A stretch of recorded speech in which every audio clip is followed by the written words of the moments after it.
आज हम समकालीन भारत और विश्व इतिहास के अध्याय 1 कक्षा 9वीं फ्रांस की क्रांति अध्याय 1 कौन सा फ्रांसीसी क्रांति ठीक है। अध्याय 1 जो है इस चैप्टर इस अध्याय के बारे में पढ़ेंगे। सबसे पहले फ्रांस के बारे में पढ़ते हैं कि फ्रांस की क्रांति कब हुई थी। तो कब हुई थी 14 मैं इधर वस्तुनिष्ठ लिख रहा हूं। कब हुई थी 14 जुलाई 1789। फ्रांस की क्रांति कब हुई थी 14 जुलाई 1789। ये पहला हो गया। दूसरा उस समय जब फ्रांस की क्रांति हुई थी तब राजा कौन था तो लुई 16। कौन था लुई 16 इस प्रकार से 10 5 और 6 लुई 16 क्लियर हो गया। जब फ्रांस की क्रांति हुई थी तब बास्टिल का पतन का प्रतीक क्या था स्वतंत्रता। उसके बाद मैं फ्रांस हूँ मेरी इच्छा कानून है ये किसने कहा था। मैं फ्रांस हूँ और मेरी इच्छा कानून है। बहुत बढ़िया प्रश्न है।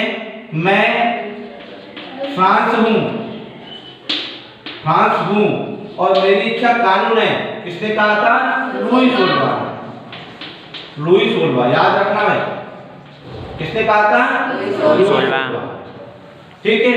उसके बाद आतंक का युग कब हुआ था 1793 से 1794 आतंक का युग क्लियर। उसके बाद फ्रांस के रंग कौन कौन से थे नीला सफेद और लाल। क्या था फ्रांस के तिरंगे नीला सफेद और लाल ये 3 रंग थे फ्रांस के। उसके बाद हम बात कर रहे हैं नेपोलियन फ्रांस का राजा कब बना था 1904 में। नेपोलियन कब बना था 1904 में राजा बना था। ये तो हो गए वस्तुनिष्ठ। अब हम प्रश्न पढ़ते हैं ताइद क्या है।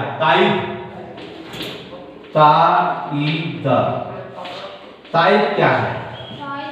ताइद एक अप्रत्यक्ष कर है जो चर्च द्वारा वसूला जाता था।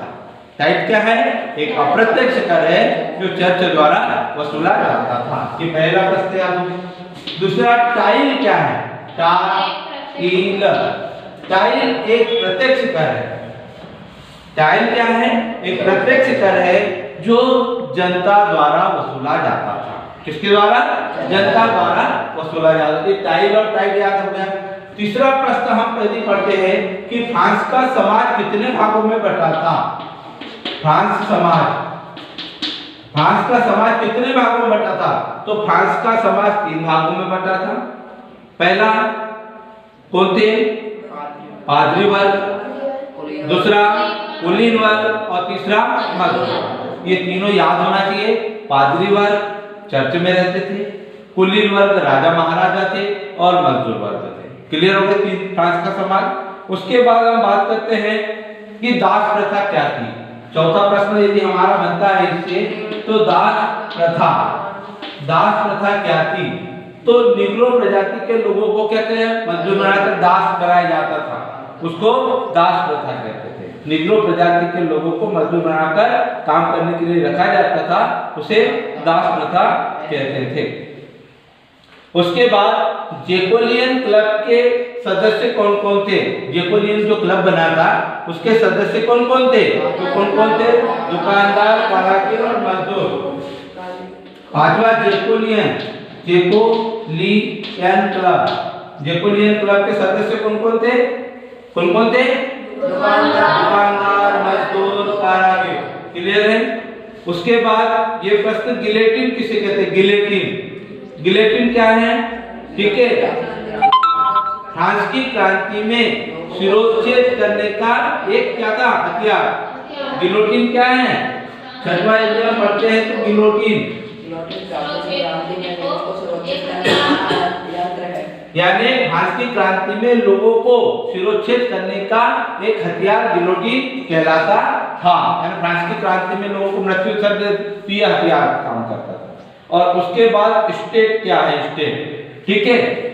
7वां प्रश्न क्या बनता है इससे स्टेट क्या है। स्टेट राज्य की एक छोटी सी इकाई है राज्य की छोटी सी इकाई को स्टेट कहा जाता था। तो ये हमने इसमें पढ़ा। और यदि बड़े प्रश्न में आता है कि फ्रांस की क्रांति के कारण लिखिए, फ्रांसीसी क्रांति के कारण, किन किन कारणों से फ्रांस की क्रांति हुई, तो सामान्य लिख सकते हैं कि पहला कारण लुई 16वां जो था वो निरंकुश शासक था। लुई 16वां कैसा था? निरंकुश शासक था। फिर सामाजिक कारण, आर्थिक कारण, धार्मिक कारण और राजनीतिक कारण। ये कारण आप सिस्टमेटिक लिखिए कि सामाजिक कारण में समाज का लिखिए कि समाज वर्गों में बंटा था। आर्थिक कारण में लिखिए कि वहां की अर्थव्यवस्था खराब हो चुकी थी। राजनीतिक कारण में कि निकोलस जो था, लुई 16वां जो था वो निरंकुश शासन था, जिसके कारण वह राजपाट समझने में अयोग्य था। इस प्रकार से आज हमने फ्रांस की क्रांति में ये वस्तुनिष्ठ, ये 2 अंक और एक लघु बड़ा दीर्घोत्तरीय प्रश्न में फ्रांस की क्रांति के कारणों के बारे में विस्तार पूर्वक पढ़ा। ठीक है।